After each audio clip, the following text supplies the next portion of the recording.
Well, here at the Aussie Wire, we're obviously very passionate about the new media, the alternative media, because, well, we are a part of that. And someone else who's been a part of that, a critical part of that, especially if you've been following the news during all the madness that happened in Melbourne during COVID, you would know the name Avi Yemini. You'd know of Rebel News Australia. Well, he joins me right now for us to talk a little bit of shop. Avi, it's good to see you. Thanks for having me, Matt, and well done on this new venture. Thank you. I appreciate it. Look, you led the way in terms of real kind of news reporting. Yes, there were others, but in terms of a structured, a brand with a little bit of sort of resourcing behind you and really getting out there, you hit the streets for stories. There's only a handful of other people in the alternative media that have done that. Chris de Bruin comes to mind more recently with his work up in Sydney, and there are a few others. I'm not trying to pretend you're the only one. But hot damn, did you get in the mix during COVID? We were just talking off air. So you were originally with TR in 2018. Then you started with Rebel. Tell me what happened 2 days into your time with Rebel. That's right. I signed up to Rebel on the 3rd of September 2020. Mm-hmm. And on the 5th, which was a Saturday, was the infamous protest around Albert Park there. And mm-hmm. I was tackled to the ground. I had my ID in my pocket, and I was, telling them loudly that they could check the permit and the ID. Mm-hmm. And I work mm-hmm. for Rebel News. I think they thought at the time I was an easy target because they didn't know I made the switch 2 days early, and I was no longer with TR. Mm-hmm. And suddenly I had the backing and the resources of this Canadian machine that had learnt how to really take our grassroots viewers and followers, the people that had been following me for all that period. They knew how to activate them on my behalf, and boy, did it work. Well, look, because they learned very quickly. Legend has it that their phone lines melted down, that all sorts of things happened. It was wonderful to see. I mean, you've received apologies now from what they've admitted. Victoria Police, correct me if I'm wrong here, but it's my understanding that Victoria Police have admitted to multiple wrongful arrests of you as a journalist.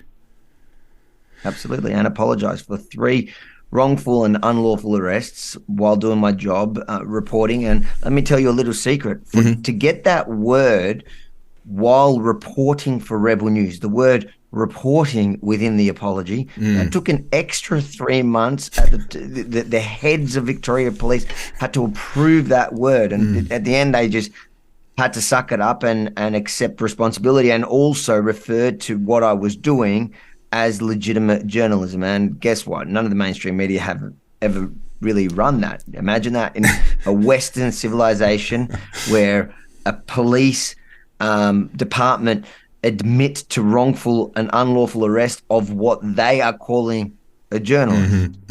But that's why we're here today. And multiple times. Look, I think it's become very, very apparent that the alternative media needs to stick with each other. We need to support each other, and this is what we're really enjoying about your approach. You've been very, very welcoming of us as a newcomer on the block compared to yourself and compared to Rebel News Australia. I'm very grateful to you and to Rebel News, to Ezra Levant and the whole team for the incredible work that you guys did during that COVID era. It wouldn't have been possible for someone like me to do what I was doing without having you guys actually getting the other side of the story out there. But that era brought out some really interesting moments and some really interesting people, and it's someone that I think we should acknowledge is going to be Rukshan Fernando, who saw that coming.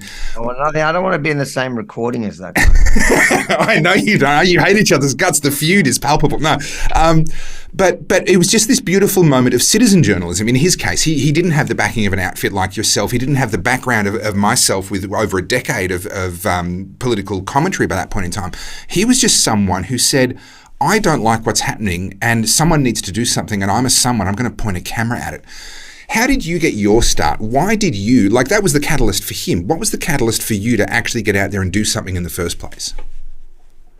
Well, for me, it was actually, honestly, I was a gym owner at the time. I'd finished my military service in Israel, and I came back and I opened a couple of IDF gyms, which was based around Krav Maga, and they were quite popular. And I remember in one of the operations in the Gaza Strip when war broke out, and I remember I didn't even know the difference between left and right. I wouldn't have been able to tell you the difference. I wouldn't have been able to tell you which one Liberal or Labor were. I did not know. I did not really care. I was probably like most Aussies, especially back then. I was apathetic. Yeah. But then when I sat down one night and watched ABC and I saw them reporting on the conflict and it was they were exactly where I had been stationed for most of my service, and I knew what they were telling was not what the reality was on the ground. So I actually started using my IDF training Facebook page to voice, my experienced opinion about what was really happening, and to tell people what was going on the ground, also from people I know there at the time.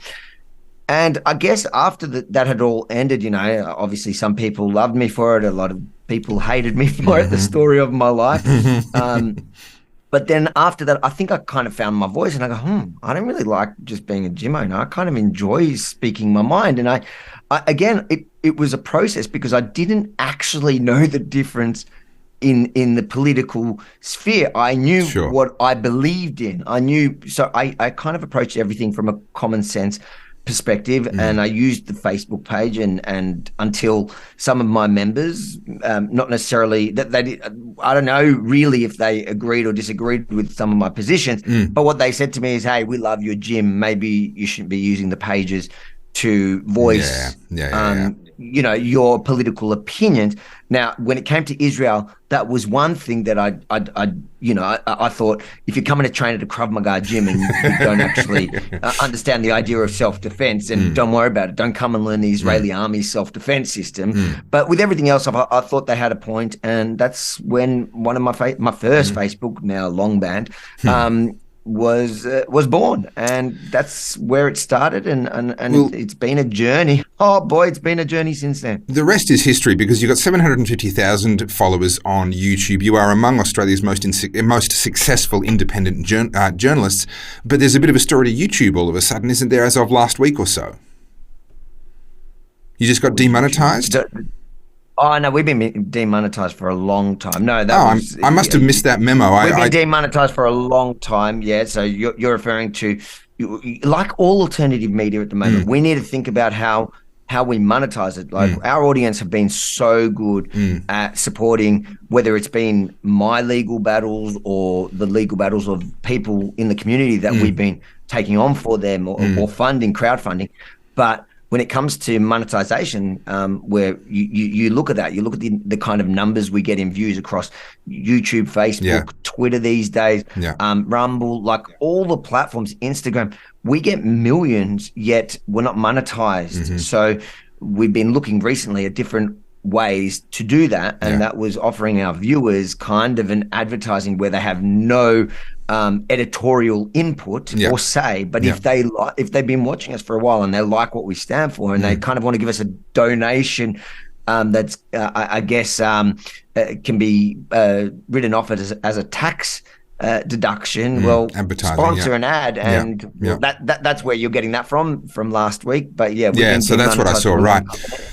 So I do want to say another thing that I'm really grateful for both you and for Rebel News is you've not just reported on the news, but you've also tried to step up and fill gaps where you've seen them. One of the key initiatives from you guys was a thing called Fight the Fines, where you were encouraging people to bring fines related to COVID and protests and opening the stores and these sorts of things, bring them to you. You formed a legal fund and you've helped a lot of people. I've personally referred a number of people to you guys because people have reached out to me and said, Topher, I don't know who to turn to. And I'm like, well, I don't know who to turn to either, but there's Avi Yemini and there's Rebel News and there's Fight the Fines. Go and have a chat with them. And universally, the reports back have been amazing. As recently as last month, I had a gym owner from down in Sale. His family reached out to me and said, hey, he's being really, really targeted now. Who do we turn to? And again, I said to you, hey, can I send another person your way? But Fight the Fines as an initiative is amazing, but it costs an awful lot of money. And obviously for a lot of people, they feel like life has moved on. They feel like this is ancient history now. Surely that's all over and done with. Your court cases will attest. My court cases will attest. Nick Patterson's court cases will attest. This gym owner from down in Sale. This is very much a live, real, ongoing fight where a lot of us are still fighting, in my case, against criminal charges and in other people's cases against massive fines. Tell me a bit about Fight the Fines and how people can find you and support you as you help others. Yeah, absolutely. Yeah, fightthefines.com.au is pretty much where you can follow the stories, the ongoing stories that are still happening today, that are still real, very real for those people that are struggling. Yeah. And I know a lot, the wider community seems to have moved on, whereas those that were in the thick of it, many of those that were in the thick of it at the time, can't move on because they're still being dragged through the courts. Yeah. There are several cases that are ongoing and still have a long way to go. But we promised them during the height of it that we wouldn't abandon them. So no matter what, we're not abandoning them. But we encourage people to still get behind those that are fine. Fightthefines.com.au, you can see all the current cases that we're running and a couple of others.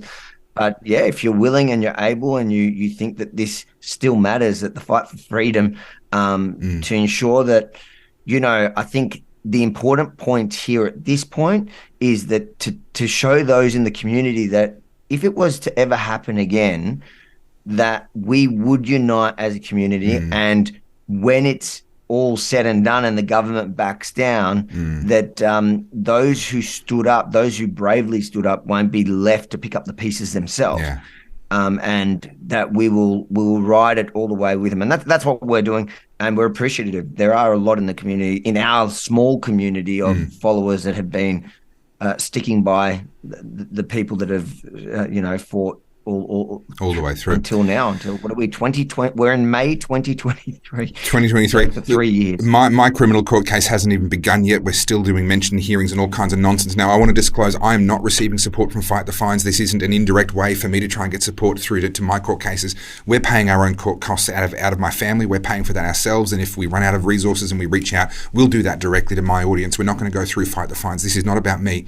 This is about a lot of other good people that had the courage to stand up and do what needed to be done. And Avi Yemini and Rebel News Australia, I'm so grateful that you guys stood up and helped to fill that gap. You've brought so much comfort and so much peace of mind to people who were under the thumb of the system, and you became their refuge. And I really want to encourage anyone, if you want to support that, could you please, what was the website again? Fightthefines.com.au? Fightthefines.com.au. There you go. Go there and support these guys. If you are not familiar with Rebel News, Avi's done some amazing work. Recently came back from Alice Springs, was on the ground bringing you a report you will not see on the mainstream media, was on the ground in Davos, again bringing you reports you will not see in the mainstream media. Go to Rebel News Australia and have a good look at Avi's work. Avi, that's all we've got time for today on the Aussie Wire, but thank you so much for joining us. I respect and admire the work that you've done over the last couple of years, and I look forward to chatting with you again. Thanks for having me. Cheers. All the best.